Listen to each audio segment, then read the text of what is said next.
Hello दोस्तों, welcome to my YouTube channel art and classes. तो art and classes में आपका स्वागत करते हैं। तो आप सब कैसे हैं? आई होप कि आप सब अच्छे होंगे। तो चलिए, आज का जो टॉपिक लेके आए हैं वो देखिए आपके लिए बहुत ख़ास रहने वाला है। कैसे? देखिए, यूपी बोर्ड की एग्ज़ाम आपके बहुत नज़दीक आ रहे हैं। तो जैसा कि हमने बताया था कि मैथ्स एक ऐसी चीज़ है, जितना प्रैक्टिस किया जाए उतना ही अच्छा होगा। तो मेरा तो यही कहना होगा, एक ज़रूरी बात, कि आप जो बुक्स के जितने भी एग्जाम्पल्स या उदाहरण उसको सबको लगाते जाइए। एक्सरसाइज के साथ साथ मैंने अक्सर देखा है बच्चों को, चाहे कोचिंग में हो चाहे स्कूल में हो, वो एक्सरसाइज पे ज़्यादा ध्यान देते हैं, एग्जाम्पल पे कम ध्यान देते हैं। तो एक्सरसाइज पे आप सब कोशिश कीजिए, एक्सरसाइज से साथ साथ आप एग्जाम्पल को भी क्वेश्चन लगाइए, उसमें से भी क्वेश्चन बोर्ड परीक्षा में बहुत बनते हैं।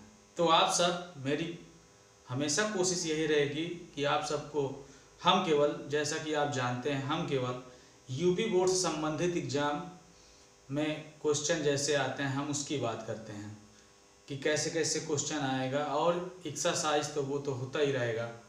तो एक्सरसाइज तो सभी लोग लगाते हैं। तो चलिए चलते हैं। आज का जो हमारा टॉपिक होने वाला है वो क्या होने वाला है, जैसा कि आप देख पा रहे होंगे, मेंसुरेशन, पृष्ठीय क्षेत्रफल और आयतन की बात करेंगे। तो हमारा इसमें जैसा कि 3D की बात करेंगे, ठीक है, 3 डायमेंशनल जो आकृतियां होती हैं उसकी हम बात करेंगे। त्रिभुमीय आकृति जो होती हैं उनकी हम बात करेंगे, जिसमें लंबाई, चौड़ाई और ऊंचाई। सबसे पहले दोस्त, अगर हम किसी चीज का, जैसे कि हम इसमें आयतन का बात करेंगे, अगर हम किसी चीज का जैसे आयतन निकालते हैं, वॉल्यूम निकालते हैं, तो वॉल्यूम में सबसे जरूरी बात क्या क्या होता है आप सबसे समझ लीजिए कि किसी चीज का आयतन निकालने के लिए उसकी चौड़ाई, लंबाई और ऊंचाई का होना जरूरी होता है। ठीक, लंबाई, चौड़ाई और ऊंचाई का होना जरूरी होता है। अगर तीनों चीज दी रहेगी तभी आप आयतन निकाल पाएंगे। ठीक है, ये भी आप समझ जाइए। और आयतन निकालने के लिए ये भी कर सकते हैं कि भाई क्षेत्रफल गुणे ऊंचाई, ये भी होता है आयतन। तो चलिए, इसी के साथ हम अपने क्वेश्चन को ज्यादा टाइम न बर्बाद करते हुए इसी साथ हम अपने क्वेश्चन की शुरुआत करते हैं। तो पहला, चलिए सबसे पहले हम उन सूत्रों के बारे में बात करेंगे जो सूत्र हमारे इस चैप्टर में काम आएंगे, या तो जो इसमें रखे गए हैं। तो हम केवल उन्हीं सूत्रों की बात करेंगे जो इन सब सवालों में हमारे काफी मददगार साबित होंगे। तो चलिए चलते हैं अपने पहले सूत्र पर, देखते हैं क्या क्या कैसे कैसे सूत्र होता है। तो सबसे पहले देखिए दोस्त, अगर इसमें 3D की बात करें, जैसे कि इस चैप्टर हम पढ़ाने वाले हैं ये 3D पोर्शन, इसमें हम 3 डायमेंशनल आकृतियों की बात करेंगे, जिसमें हमने बताया ना, जिसमें लंबाई, चौड़ाई, ऊंचाई होती है। 3D का मतलब ये होता है जो हम किसी समतल पर वो आकृतियां होती हैं जिसको किसी समतल पे हम दिखा नहीं सकते हैं। ठीक है, वो समतल पे नहीं बन सकती हैं। और 2D आकृतियां जो 2 डायमेंशनल होती हैं, उनको हम बोर्ड पे आराम से दिखा सकते हैं। जैसे कि अगर हम ले लें ये वर्ग, तो वर्ग को हम आसानी से इस पे दिखा सकते हैं। ठीक है, अगर हम आयत ले लें तो आयत को भी भाई इसमें दिखा सकते हैं। लेकिन एक बात आपको मैं बता दूं कि जो 3 डायमेंशनल आकृतियां होती हैं उनको हम समतल पे नहीं दिखा सकते, प्लेन पे नहीं दिखा सकते हैं। ठीक है, तो सबसे पहले 2D आकृतियों की बात कर लेते हैं। 2D आकृतियां जैसे ये वर्ग हो गया, ठीक है, क्या है ये, पहला नंबर ये वर्ग है। ठीक है, ये वर्ग है। सबसे पहले इसमें जरूरी होता है भाई कि हम इसमें जो वर्ग होगा, इसमें हम भुजाओं के आधार पे अगर देखा जाए तो सबसे पहले इनकी चारों भुजाएं आपस में बराबर होती हैं, ये जरूरी बात, और इनके विकर्ण भी आपस में बराबर होते हैं। ठीक है, तो यहाँ पे हम लिख सकते हैं, क्या लिख सकते हैं, अगर हम इसकी क्षेत्रफल की बात करें, वर्ग की क्षेत्रफल की बात करें, तो वही क्षेत्रफल हो जाता है भुजा गुणे, और क्या हो जाएगा, भुजा। ये हो जाता है हमारा क्षेत्रफल। अगर हम भुजा को ए से रिप्रेजेंट करते हैं तो ये दोनों मिलके हो जाएगा ए स्क्वायर और यहाँ पे हो जाएगा भुजा का स्क्वायर। ठीक है, ये दोनों चीज सही है। अगर हम इसकी परिमाप की बात करें, परिमाप मतलब क्या होता है, चारों भुजाओं का योग वही होता है परिमाप। जैसे त्रिभुज का परिमाप होता है तीनों भुजाओं का योग, वैसे वर्ग का परिमाप होता है चारों भुजाओं का योग। अगर हम चारों भुजाओं का योग करेंगे a plus a plus a plus a plus a, तो ये क्या देगा 4a देगा, और यही होता है वर्ग का परिमाप होता है। इसी से लगे हम विकर्ण की बात कर लेते हैं। तो इसकी हम विकर्ण कैसे निकालेंगे, देखिए मैं मान लेता हूं ये भुजा अगर ये होगी तो ये भी है, ये भी है, ये भी है। भैया आपने सुना होगा ये तो लंब बना रहा है, ये आधार बना रहा है। अगर पाइथागोरस प्रमेय से देखा जाए तो आपने सीखा होगा कि कर्ण का स्क्वायर बराबर आधार का स्क्वायर प्लस लंब का स्क्वायर, जैसे कि हमने त्रिकोणमिति में बता चुके हैं। तो यहाँ पे अगर देखें ये स्क्वायर जो है इधर आएगा तो ये हो जाएगा ए स्क्वायर प्लस ए स्क्वायर, और ए मिलके हो जाता है 2a स्क्वायर रूट के अंदर। भैया ए का वर्गमूल, ए स्क्वायर का वर्गमूल ए होता है, तो ये बाहर निकल आएगा और जिसका जोड़ा नहीं बना वो अंदर रह जाएगा। तो कर्ण बराबर हमारा इतना आ गया, ये कितना होगा a√2। अगर हम इसके डायगोनल की बात करें, विकर्ण की बात करें, तो विकर्ण हमारा ये हो जाएगा a√2,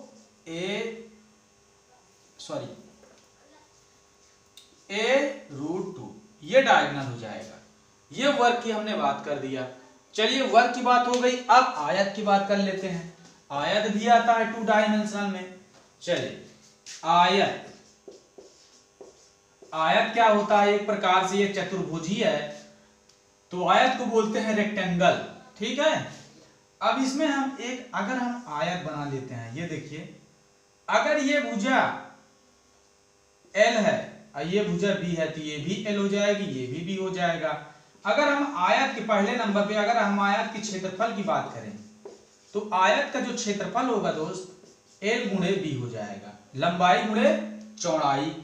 अगर हम यहाँ पे दूसरे नंबर पे इसके परिमाप की बात करें, इसका परिमाप की बात करें तो परिमाप का अगर हम बात करते हैं तो परिमाप क्या हो जाता है, सब भुजाओं का योग होता है। तो जोड़ डालिए सब भुजाओं का, b plus l plus l, ये हो गया परिमाप। अब देखिए यहाँ पे 2l प्लस 2b, दो कॉमन ले लीजिए तो ये हो जाएगा l प्लस b, यही होता है दोस्त परिमाप होता है। ओके, तीसरे नंबर पे अगर हम इसके डायगोनल की बात करें, मतलब इसके अगर हम विकर्ण की बात करें तो विकर्ण ये क्या हो जाता है अंडर रूट, देखिए इसका स्क्वायर प्लस इसका स्क्वायर, तो l square plus b square, ये होता आयत के बारे में। तो आप देख पा रहे होंगे अच्छी तरह से हमने पूरा निचोड़ जो है इसका बता दिया कि कैसे आता है।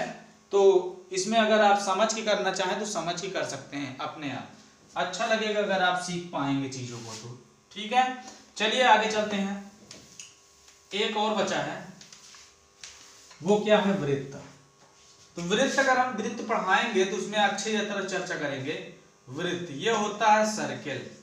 ठीक है, वृत्त में देख लीजिए आप, ये है हमारा एक वृत्त।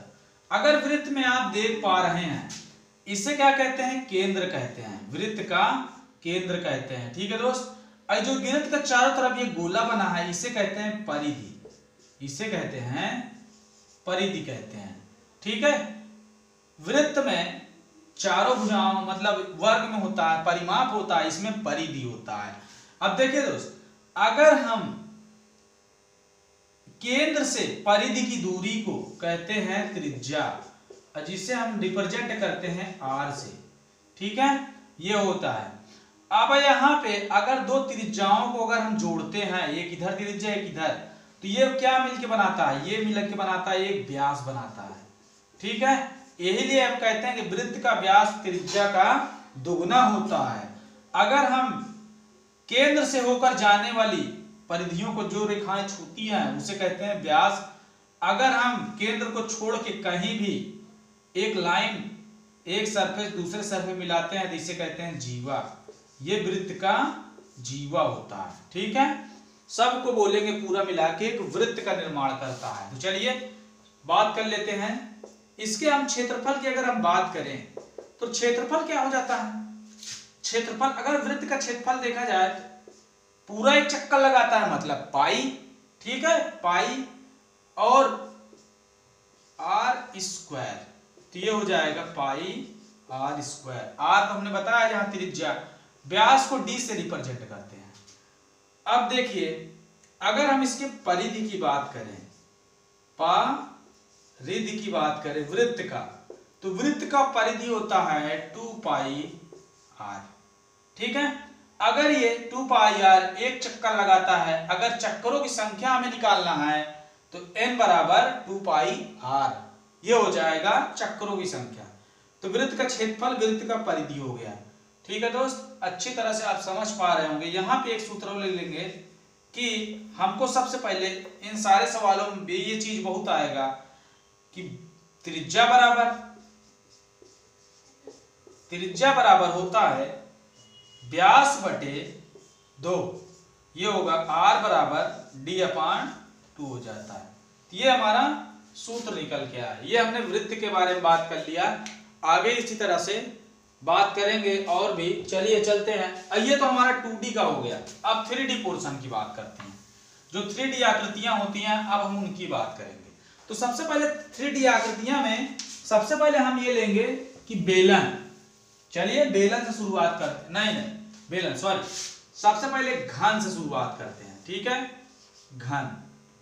चलिए घन देख लेते हैं भाई। घन इसे बोलते हैं क्यूब, इसे बोलते हैं क्यूब। अगर हम घन की बात करें तो भैया घन क्या देख लीजिए आप, इधर एक मिनट आप देख ही लीजिए। घन में भी इसकी लंबाई और चौड़ाई सब एक बराबर होती है। ठीक, घन में भी इसकी लंबाई चौड़ाई सब एक बराबर होती है। तो ये बन गया हमारा घन। घन का आप एक तरीके से कह लीजिए लंबाई चौड़ाई, जैसे कि आप देखना चाहते हैं तो आप देख लीजिएगा जिसकी लंबाई चौड़ाई बराबर उस तरह का डब्बा। आप पासा देखे होंगे, लोडू जो खेलते हैं ना पासा, तो पासा क्या होता है? एक प्रकार का घन होता है। लकड़ी का गुटका भी हो सकता है, तो ये भी एक प्रकार का घन हो सकता है। ठीक है, तो यहां पे देख लिया जाए, देखिए इसकी लंबाई चौड़ाई ऊंचाई सब बराबर है। ये L, ये B, ये H हो जाएगा, ये B हो जाएगा। तो यहां पे देख लीजिए अगर हम इसके हम देखिए एक बात ध्यान लीजिएगा, उसमें जो होता है ना 2D पोर्शन में, उसमें क्षेत्रफल होता है 2D पोर्शन में, और घन में आयतन होता है। ठीक है, ये बात को ध्यान दीजिएगा। अगर हम घन की आयतन की बात करें, आयतन, अगर हम घन की नंबर 1, अगर हम घन की आयतन की बात करें तो यहां पे L भी, मतलब सब एक दूसरे से बराबर हैं। L बराबर B बराबर H, ये सब एक दूसरे से बराबर है। अगर हम कोई दूरी मान लीजिए, घन की भुजा A है तो A गुणे A, तो ये हो जाता A क्यूब। ये होता है घन का आयतन हो जाता है। चलिए घन का सरफेस टेंशन, घन का पृष्ठीय क्षेत्रफल की बात कर लेते हैं। तो घन का अगर हम पृष्ठीय क्षेत्रफल की बात करें, पृष्ठीय क्षेत्रफल, पृष्ठों का क्षेत्रफल की बात करें तो ये हो जाएगा 6a²। ठीक है, अगर तीसरे नंबर पे हम घन के विकर्ण की बात करें तो ये जानते हैं आयतन होता है और पृष्ठीय क्षेत्रफल होता है। ये दोनों बात आप नोट कर लेंगे, यही दोनों बात बार बार आएंगी, तो ये दोनों बात आप नोट कर लीजिएगा। यहां से हम दूसरे नंबर पर चलते हैं। दूसरे नंबर पे आता है घनाभ। क्या आता है? घनाभ। तो घनाभ को हम लोग कहते हैं क्यूबिक। ठीक है, घनाभ। चलिए घनाभ बना देते हैं। आप घनाभ को कुछ आयत के आकार का इसी तरह बनाइएगा। ये हो गया हमारा घनाभ। तो ये हो गया हमारा घनाभ। घनाभ को अगर हम देखा जाए, इसकी लंबाई L है, ऊंचाई H है, और इसकी जो चौड़ाई है, मतलब कितना चौड़ा है, तो चौड़ाई B है। ठीक है, यहाँ पे सबसे पहले नंबर अगर हम इसकी आयतन की बात करें, आयतन, अगर हम इसकी आयतन की बात करें तो आयतन हो जाता है L गुणे B गुणे H हो जाता है। इसी तरह अगर दूसरा नंबर इसके पृष्ठीय क्षेत्रफल की बात करें, पृष्ठीय क्षेत्रफल, इसके पृष्ठीय क्षेत्रफल की बात करें तो ये हो जाएगा 2 लंबाई 2 ऊंचाई प्लस 2 चौड़ाई। दो सम में कॉमन है, अगर हम दो सम में कॉमन निकालेंगे तो ये हो जाएगा 2HL और BH, यहाँ पे LB BH प्लस HL, ये हो जाएगा आपका पृष्ठीय क्षेत्रफल। किसका? घनाभ का पृष्ठीय क्षेत्रफल। तो ये हुआ हमारा पूरा पोर्शन। आगे चलते हैं, घन और घनाभ हो चुके हैं, सवाल बनते हैं, हम बताएंगे सवाल कि कैसे सवाल आ सकते हैं। ये देखिए अगला है, क्या है अगला? तीसरे नंबर पे जो आकृति आती है उसे कहते हैं बेलन। बेलन, अब बेलन को ही बोलते हैं सिलेंडर, बेलन को ही बोलते हैं सिलेंडर, ठीक है। तो ये है सिलेंडर के आकार का बेलन। तो यहां पे देख लीजिए एक बेलन है, ये देखिए, ठीक है। अगर हम इसकी ऊंचाई h माने और इसकी त्रिज्या जो है r, ठीक है, ऊंचाई h और त्रिज्या r, ठीक है, ये हुआ हमारा बेलन। सबसे पहले बेलन की अगर हम आयतन की बात करें, आयतन, तो आयतन बराबर लंबाई गुणे ऊंचाई गुणे चौड़ाई होती है। तो यहां पे अगर देखा जाए पाई r स्क्वायर h होता है, ठीक है। देखिए ऊंचाई ये हो गई और ये r एक है और एक r यहाँ पे इसका चौड़ा त्रिज्या हो जाएगी, तो r स्क्वायर। अगर दूसरे नंबर पे इसका वक्र पृष्ठ की बात किया जाए, वक्र पृष्ठ या पृष्ठीय क्षेत्रफल, पृष्ठीय क्षेत्रफल, तो क्या हो जाता है 2 पाई RH, ठीक है, ये हुआ पृष्ठीय क्षेत्रफल। अगर हम इसका यहीं पे संपूर्ण पृष्ठीय क्षेत्रफल की बात करें, संपूर्ण पृष्ठीय क्षेत्रफल, या कह सकते हैं कुल पृष्ठीय क्षेत्रफल, ये भी पूछा जाता है। कुल पृष्ठीय, लोग बच्चों को बहकाने के लिए थोड़ा सा क्वेश्चन में कुल पृष्ठीय क्षेत्रफल, बेटा दोनों चीज कह सकते हैं, संपूर्ण पृष्ठीय से भी या कुल पृष्ठीय क्षेत्रफल। तो ये हो जाता है 2 पाई RH, बेलन का वक्र पृष्ठ और प्लस ये दोनों त्रिज्याओं, दोनों जो गोले दिख रहे हैं आपको, इन दोनों गोलों का क्षेत्रफल 2 पाई R स्क्वायर, ये हो जाएगा। देखिए एक गोले का क्षेत्रफल होता है पाई R स्क्वायर और दो गोलों का क्षेत्रफल 2 पाई R स्क्वायर। तो यहाँ पे दो पाई कॉमन है और R भी कॉमन है, तो ये मिलेगा H प्लस R, ये हो जाएगा कुल पृष्ठीय क्षेत्रफल। जैसा कि आप देख पा रहे होंगे ये होता है हमारा। अगर हम इतनी बातों को अपने दिमाग में कॉन्सेप्ट के बेस पे रखेंगे तो अच्छी तरह से हमको याद हो सकता है। चलिए ये हो गया, बेलन हो गया। अगला आता है, क्या आएगा अगला? शंकु आएगा, ठीक है। क्या आएगा? शंकु आएगा। चौथे नंबर पे जो आकृति आती है वो है शंकु। चलिए देख लेते हैं शंकु। आप देख पा रहे होंगे कि शंकु आखिर ये है शंकु। अगर हम देखें इसकी शंकु की ऊंचाई जो है, तो शंकु की ऊंचाई h मान लेते हैं और ये तिर्यक ऊंचाई तिरछा है, इसे L बोलते हैं, और ये त्रिज्या है ये R बोलते हैं, ठीक है।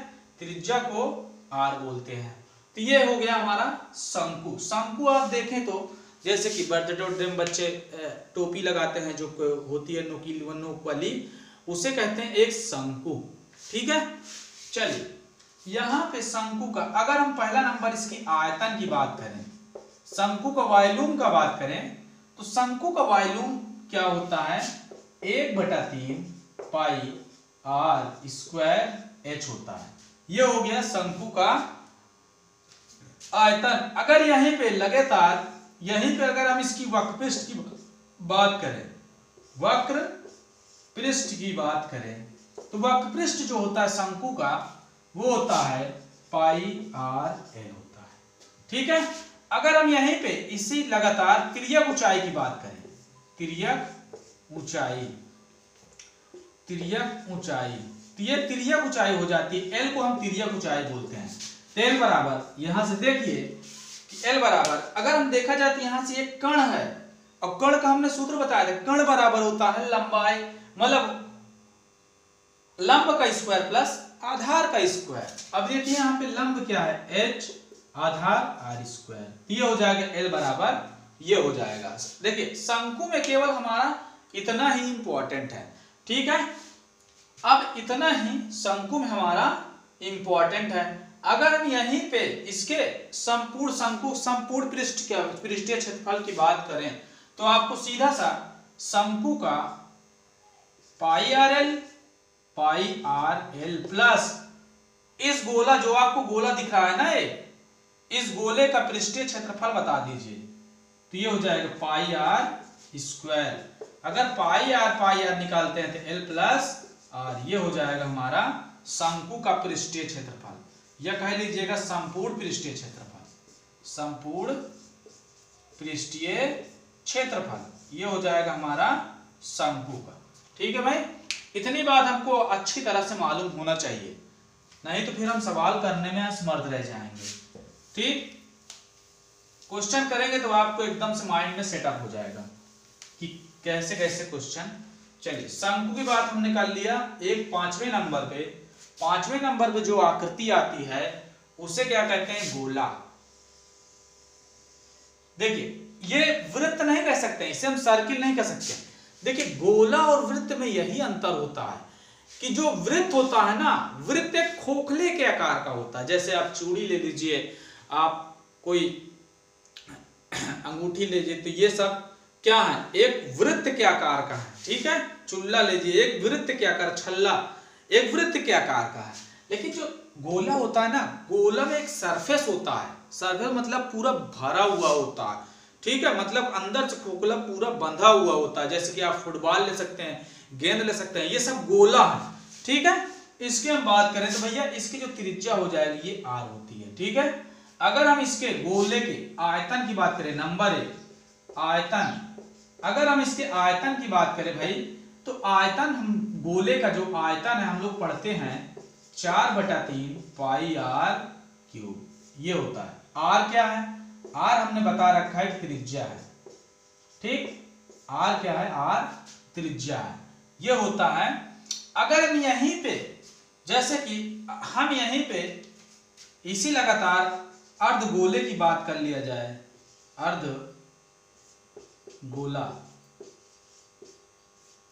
अर्धगोले की बात कर लिया जाए, तो अर्धगोले का आयतन होता है, आयतन को आप आधा कर दीजिए, 4/3 pi r cube into half, 2 से 2 कैंसिल हो गया, 2 दूना 4, 2/3 पाई आर क्यूब, ये हो गया हमारा अर्धगोले का आयतन। ठीक है, इसके हम पृष्ठीय क्षेत्रफल की बात करें, पृष्ठीय या वक्रपृष्ठीय क्षेत्रफल, पृष्ठीय, अगर हम इसके पृष्ठीय क्षेत्रफल की बात करें तो पृष्ठीय क्षेत्रफल होता है 4 पाई आर स्क्वायर। ठीक है, इसका गोले का पृष्ठीय क्षेत्रफल होता है 4 पाई आर स्क्वायर। अगर हम अर्धगोले का पृष्ठीय क्षेत्रफल बताएं तो वो होता है अर्धगोले का, ठीक है, वो होता है 2 पाई आर स्क्वायर। ठीक, 2 पाई, इतनी बात हमको एकदम माइंड में रखना चाहिए। ठीक है, आगे चलिए भाई, ये हो गया हमारा 3D पोर्शन की आकृतियों का इंपॉर्टेंट सूत्र। चलिए इसी लगातार हम शंकु के छिन्नक की बात कर लिया जाए। देखिए शंकु का छिन्नक किसे कहते हैं, छिन्नक, शंकु का छिन्नक किसे कहेंगे, जैसे कि हम किसी शंकु को ऊपर से काट दें तो वो बन जाता है एक छिन्नक। मतलब आप अच्छी तरह से कह सकते हैं कि एक जो बाल्टी होती है ना, एक जो बाल्टी होती है उसे क्या कहेंगे, शंकु का छिन्नक कह सकते हैं आप। बाल्टी को अगर उल्टा रख दें तो उसे शंकु का छिन्नक आप बोल सकते हैं। तो मैं इसको यहाँ पे काट दे रहा हूं, तो ये हो गया एक छिन्नक। तो ये तिर्यक ऊंचाई l, और यहाँ पे अगर देखें तो यहाँ पे 2 त्रिज्या होगी, एक r1 एक R2 और ऊंचाई h ऊंचाई का छिन्नक है। ठीक है, अगर मैं इसकी आयतन की बात करूं, शंकु का छिन्नक के आयतन का बात करूं तो कैसे बता पाएंगे? वही चीज जो शंकु का होता है, बिल्कुल वही चीज होती है, लेकिन त्रिज्या इसमें दो दो दी गई है। ठीक है, 1/3 पाई R1 का स्क्वायर प्लस R2 का square plus R1 R2 into H, ये हो जाएगा शंकु का आयतन। बस यहीं तक जाते हैं, उसके आगे हमें शंकु के आयतन तक काम रहता है, बाकी छिन्नक के आयतन तक काम रहता है, बाकी और आगे नहीं पूछा जाता बोर्ड की परीक्षा में। ठीक है, तो इतनी जानकारी मेरे हिसाब से काफी है परीक्षा के लिए, इतनी जानकारी काफी है। बाकी और ज्यादा जानकारी देंगे तो फिर थोड़ा सा ओवर हो सकता है। ठीक है, तो चलिए इतनी जानकारी काफी है। चलिए अब आते हैं हम अपने क्वेश्चन की तरफ कि कैसे क्वेश्चन पूछे जाते हैं या कैसे नहीं पूछे जाते हैं। तो थोड़ा से आप लोग वीडियो को पूरा देखिएगा कैसे क्वेश्चन। ठीक है, अब हम सीखेंगे, अगर चीजों को हम सीखेंगे तो ज्यादा अच्छा लगेगा, और लाइक और शेयर जरूर कर दीजिएगा। चलिए देखते हैं क्वेश्चन कैसे पूछे जाते हैं। देखिए हमारा ये क्वेश्चन आ चुका है। क्वेश्चन क्या कह रहा है पहले आप समझिए।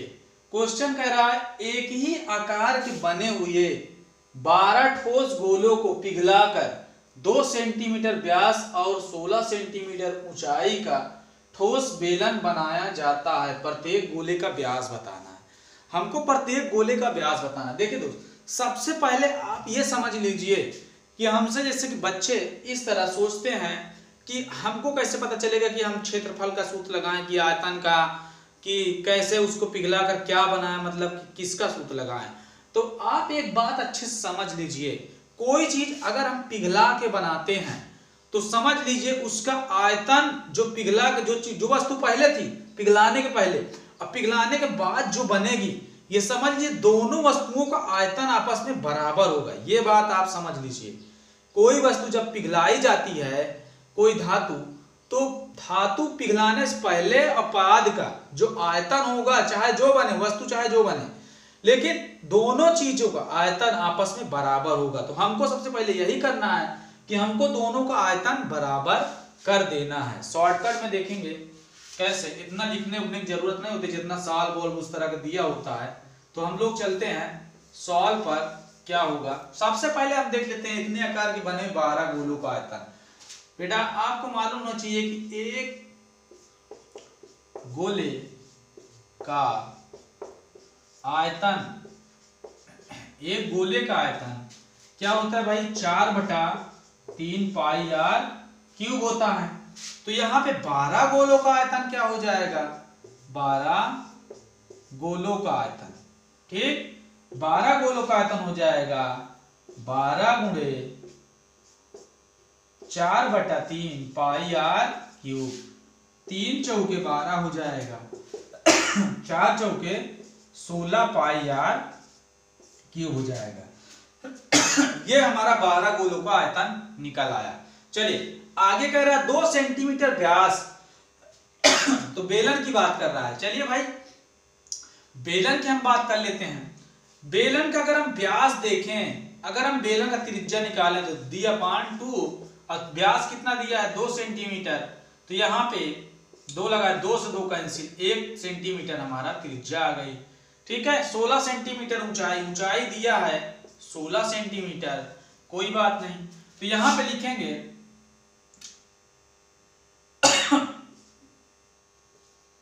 12 गोलों का आयतन बराबर, 12 गोलों का आयतन बराबर बेलन का आयतन। क्या लिखेंगे, बेलन का आयतन। देखिए 12 गोलों का आयतन, अब 12 गोलों का आयतन हम निकालना 16 पाई r क्यूब निकाला है, और बेलन का आयतन क्या होता है भाई, पाई r स्क्वायर h होता है। तो यहां पे रखेंगे पाई, r का मान 1 है, 1 का स्क्वायर 1 ही होगा, और h का मान दिया गया है 16। यहां पे देखिए 16 पाई से 16 पाई कैंसिल हो गया, तो r बराबर यहाँ पे r क्यूब बराबर 1 है, तो यहाँ पे देख लीजिएगा r बराबर 1 होगा। अब हमको क्या बताना है, प्रत्येक गोले का व्यास बताना है। तो भाई व्यास बराबर आप जानते हो अच्छी तरीके से कि व्यास बराबर क्या भाई होता है, 2 गुणे त्रिज्या होती है। व्यास बराबर 2 गुणे त्रिज्या होती है। तो 2 इंटू 1 बराबर 2 सेंटीमीटर। यह हो जाएगा प्रत्येक गोले का आयतन क्या होगा, 2 सेंटीमीटर हो जाएगा प्रत्येक गोले का आयतन, क्योंकि 12 गोले बनाए गए हैं और इसमें कहा है कि एक ही आकार के हैं। तो भैया एक 2 सेंटीमीटर होगा, इस तरह 2 सेंटीमीटर का 12 गोले बनाए जा सकते हैं। ठीक है, तो इसमें देख लेना हम आयतन को बराबर कर दिए हैं, गोलों से बनकर बेलन से गोलों को बनाया गया। ठीक है, चलिए आगे देखते हैं सवाल क्या कहना चाहता है। देखिए आगे क्वेश्चन क्या दिया है। अगला क्वेश्चन ये दिया है, 2 ठोस गोलों के आयतनों का अनुपात 64:27 है, उनके वक्र पृष्ठीय क्षेत्रफलों का अनुपात हमसे पूछा है। तो वक्र पृष्ठीय क्षेत्रफलों का हमसे अनुपात पूछा है। तो चलिए देखते हैं। सबसे पहले गोला है ना, तो गोलों के जो गोले का आयतन होता है मैं 4/3 पाई r क्यूब बताया था। ठीक है, तो यहाँ पे 2 ठोस गोले हैं, तो पहले का r1 त्रिज्या मान लेता है और दूसरे का मान लेते हैं कि r2 त्रिज्या है। ठीक, पहले का दिया है, इनका अनुपात दिया है 64:27। ठीक, 64 देखिए दोनों चीज सेम है, कट गया सेम चीज। ठीक है, यहां पे इसको लिख सकते हैं r1 r2 का होल क्यूब बराबर 64:27। ठीक है, आगे इसको डिफाइन करेंगे, क्या होगा, क्या मिलेगा हमको जब आगे इसको डिफाइन करेंगे, r1 बटे r2,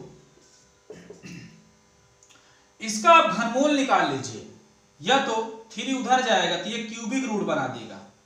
तो 64/27, तो आप जानते होंगे 4 चौको 16 चौको 64 होता है, 64 घनमूल होता है 4 और 27 घनमूल होता है 3, तो 4/3 क्या मिला, r1 बराबर 4 और r2 बराबर 3 मिला। ठीक है, तो चलिए आगे देखते हैं पूछा क्या है। कहा है उनके पृष्ठीय क्षेत्रफलों का अनुपात। तो गोले का पृष्ठीय क्षेत्रफल हमने अभी बताया था कि 4 पाई r1 का स्क्वायर बटे 4 पाई r2 का स्क्वायर। देखो 4 पाई कट जाएगा तो r1 प्लस r2, तो r1 है 4 का स्क्वायर बटे 3 का स्क्वायर, तो 4 चौके 16 और 3 त्रिका 9, तो ये हो जाएगा r1 अनुपाते r2 बराबर 16:9। ये हमारा क्या हो जाएगा, आंसर हो जाएगा। ठीक है, 16:9 हमारा आंसर हो जाएगा। ठीक है, आई होप कि आप सबको समझ में आएगा। तो दोस्त ऐसे ही क्वेश्चन पूछे जाते हैं, अनुपात वाले क्वेश्चन एकदम से कि जरूरी है कि इस तरह क्वेश्चन आ सकता है। ठीक है, ये अनुपात वाले क्वेश्चन है। आगे देखते हैं क्वेश्चन क्या पूछेगा। आगे देखिए ये क्वेश्चन है, एक धातु के ठोस गोले की त्रिज्या 10 सेंटीमीटर है, उनको पिघलाकर 2 सेंटीमीटर त्रिज्या की गोलियां बनाई जाती हैं। इस प्रकार बनी गोलियों की संख्या हमको निकालना है। मतलब कहने का मतलब क्वेश्चन ये कह रहा है कि भाई एक बड़ा सा धातु का गोला है, ठीक है, अगर हम गोले को पिघला दें और पिघलाकर धातु की छोटी छोटी गोलियां बनाई जाती हैं। अब गोलियों की संख्या बताना है कि कितनी गोलियां उसमें बनाई जाती हैं। हमने सबसे पहले आपको बताया था कि किसी चीज को पिघलाया जाता है तो पिघलाने के पहले जो उसका आयतन था, पिघलाने के बाद हम कोई भी वस्तु बनाएंगे तो उनका दोनों का आयतन सेम ही होगा। तो इस बात को आप ध्यान में रखें। ठीक है, दोनों का आयतन सेम होगा। तो अब यहाँ पे हम एक बात देख सकते हैं कि सबसे पहले अगर हम देखें धातु का गोले की ठोस त्रिज्या दी गई भाई कि ये बड़े वाले गोले का, बड़ा वाला आर लिखते हैं, बड़े वाले गोले का त्रिज्या है 10 सेंटीमीटर। ठीक है, और छोटे वाले गोले की त्रिज्या है, छोटा वाला आर बराबर 2 सेंटीमीटर। ये दिया है त्रिज्या इनकी। तो चलिए देखते हैं। तो गोलियों की संख्या बराबर बड़े गोले का आयतन, यहां है गोलियों का आयतन, गोलियों का आयतन।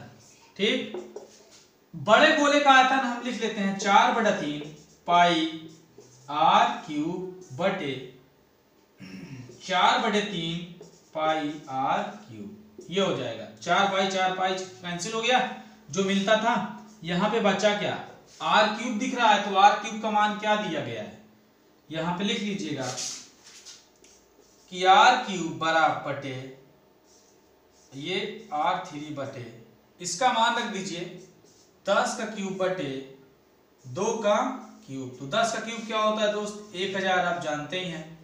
और 2 का क्यूब 8 होता है, तो 10 से 1000 में 8 से भाग देंगे तो आएगा 125।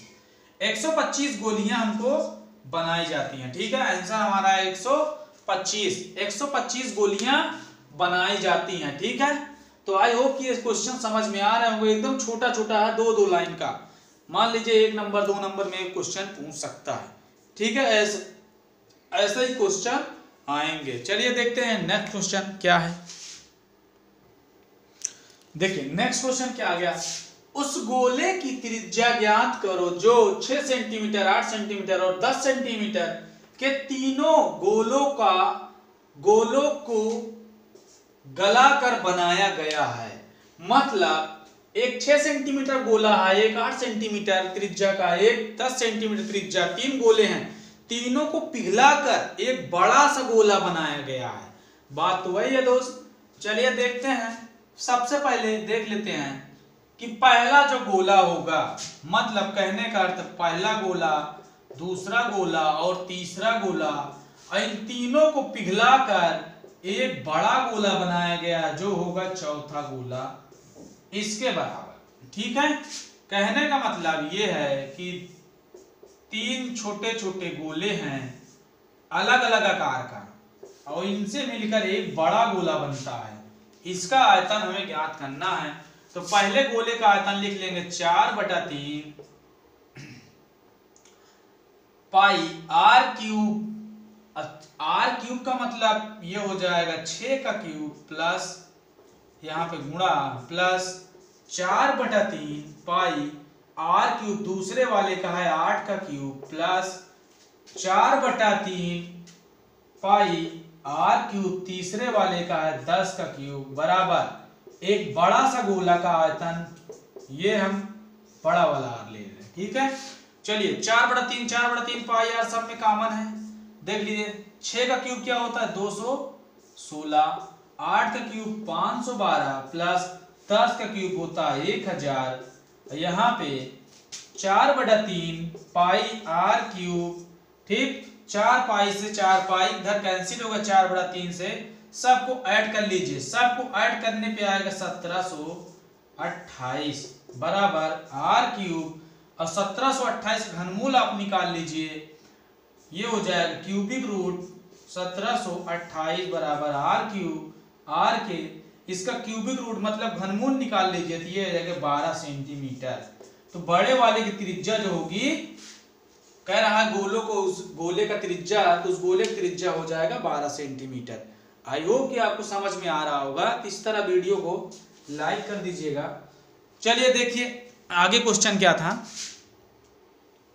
चलिए अगला क्वेश्चन देखिए। नेक्स्ट क्वेश्चन क्या कह रहा है कि 12 सेंटीमीटर त्रिज्या वाला एक ठोस गोला है, को पिघला कर एक ठोस बेलन बनाया गया है जिसका व्यास गोले के व्यास के बराबर है। व्यास भाई दोनों का बराबर है, तो व्यास में कोई छेड़खानी नहीं होगी, व्यास दोनों का बराबर है। बेलन की ऊंचाई होगी। तो चलिए चलते हैं, देखते हैं कि बेलन की ऊंचाई कैसे हम ज्ञात करेंगे। ठीक है, चलिए देखते हैं। अगर गोले का व्यास बराबर है तो जितना त्रिज्या उसकी होगी उतना त्रिज्या गोले की होगी, ये बात ध्यान में रखिएगा। ठीक है, चलिए देखते हैं। सबसे पहले क्या कर लेते हैं कि गोले का आयतन बराबर बेलन का आयतन। बेलन का आयतन है बहुत आसान सवाल, देखिएगा। गोले का आयतन क्या होता है? 4/3 पाई आर क्यूब। बेलन का आयतन पाई आर स्क्वायर एच होता है। ठीक है, पाई आर स्क्वायर एच होता है। तो यहां पे क्या रखेंगे? 4/3 4/3 रखेंगे। आर का मान तो यहां दिया गया 12 सेंटीमीटर, तो रख देंगे गुणे में 12 का क्यूब बराबर इधर पाई आर स्क्वायर है तो आर 12 का स्क्वायर इंटू एच का मान तो हमें निकालना है। ठीक है, त्रिज्या अगर व्यास बराबर होगा तो हमने कहा था त्रिज्या भी बराबर होगी, तो त्रिज्या दोनों की बराबर है आपस में। तो यहां लिख लीजिएगा कि आर बराबर आर, क्योंकि गोले का त्रिज्या ये है और बेलन की त्रिज्या आर, आर बराबर आर। तो 4/3 से 4/3 यहाँ पे, सॉरी 4/3 नहीं, पाई से पाई यहाँ कैंसिल हो गया। ठीक है, एक 12 से हम एक 12 स्क्वायर को 12 स्क्वायर से कैंसिल कर देंगे तो ये होगा 3, यहाँ एक 12 भी बचा रहेगा, ये हो जाएगा इधर एच। तो 3 चौके 12 और 4 चौके कितना हो जाएगा? 16 सेंटीमीटर। ऊंचाई जो आ जाएगी बेलन की 16 सेंटीमीटर ऊंचाई आ जाएगी। ठीक है दोस्त, समझ में आया होगा आई होप कि सवाल अच्छी तरीके से। करना कुछ नहीं था, बताइए, ये सब छोटे छोटे सवाल हैं, तो ऐसे ही थोड़ा थोड़ा धीरे धीरे करके लेवल हम बढ़ाएंगे। देखते हैं अपना नेक्स्ट क्वेश्चन क्या है। देखिए, एक ठोस बेलन जिसकी त्रिज्या 3 सेंटीमीटर है और ऊंचाई 5 सेंटीमीटर है के सिरे पर एक शंकु जिसके आधार की त्रिज्या 3 सेंटीमीटर है और ऊंचाई 4 सेंटीमीटर है रख कर एक ठोस बनाया गया। तो ठोस का आयतन हमको ज्ञात करना है कि भाई ठोस का आयतन क्या होगा। सबसे पहले फिगर बना लेते हैं, समझ में ज्यादा आएगा। ये हमारा बना लीजिए एक, मान लीजिए ये हमारा एक बेलन है। ठीक है, बेलन है और इसी के ऊपर एक संख्या क्या है? अध्यारोपित है। एक शंकु यहाँ पे अध्यारोपित है, ये हमारा शंकु बन गया। ठीक है, अब देखिए कहा है कि बेलन की त्रिज्या, भैया बेलन की त्रिज्या कितनी है? 3 सेंटीमीटर। तो यहाँ भी 3 सेंटीमीटर होगी। शंकु और बेलन की त्रिज्या जो होगी सेम टू सेम होगी। ठीक है, कहा है कि ऊंचाई, जो बेलन का जो ऊंचाई है वो कितना है? 5 सेंटीमीटर का ऊंचा है बेलन। और कहा है त्रिज्या शंकु का 3 सेंटीमीटर, 3 सेंटीमीटर दिख रहा है और ऊंचाई कितनी है? 4 सेंटीमीटर। तो शंकु की भी ऊंचाई कितनी है? यहां से यहां तक ऊंचाई इसकी 4 सेंटीमीटर है। चलिए भाई, बहुत सही बात किया। उसके बाद कहा गया है कि ठोस का आयतन, पूरे ठोस का आयतन, मतलब ये जो ठोस बना है पूरे का आयतन, तो लिख लीजिए यहाँ पे कि ठोस का आयतन बराबर, देखिए भाई ठोस का आयतन अगर हमें ज्ञात करना है तो ठोस का आयतन ज्ञात करने के लिए करेंगे क्या भैया? इस बेलन का आयतन और प्लस इस शंकु का आयतन, जब दोनों का आयतन मिक्स करेंगे तभी तो एक ठोस का आयतन आएगा। ठोस कैसे बन रहा है? शंकु और बेलन को मिलाने बन रहा है, तो ऐसे मिक्स करेंगे तभी तो एक आएगा। तो ठोस का आयतन आए, यहाँ पे क्या लेंगे? यहाँ पे लिखेंगे कि भैया बेलन का आयतन प्लस शंकु का आयतन, शंकु का आयतन। ठीक, शंकु का आयतन। तो बेलन का आयतन आपको पता होना चाहिए पाई आर स्क्वायर एच होता है और शंकु का आयतन 1/3 पाई आर स्क्वायर एच होता है, ये होता है। चलिए भाई, अगर मैं यहां से देखना चाहूं तो पाई पाई कॉमन हो जाएगा, तो भैया पाई पाई यहां से कॉमन हो जाएगा। चलो पाई को हटा लो।